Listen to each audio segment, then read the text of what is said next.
ఇంకొకసారి నాన్న అని పిలవరా. నాన్న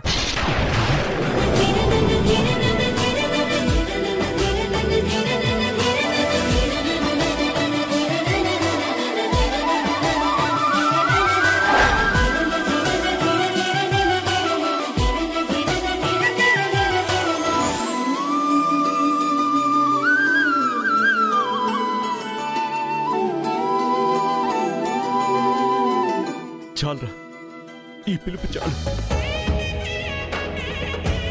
ఒరే గౌతమ్, చిన్నప్పుడు నువ్వు నన్ను ఫస్ట్ టైం నాన్న అని పిలిచిన పిలుపు నాకు గుర్తుందో లేదో తెలియదు, కానీ ఇప్పుడు వీడి పిలిచిన ఆ పిలుపు నాకు జీవితాంతం గుర్తుండిపోతుంది. సుభద్ర, విన్నావా? చిత్ర నన్ను నాన్న అని పిలిచాడు. సుభద్ర, జత కుదరదు.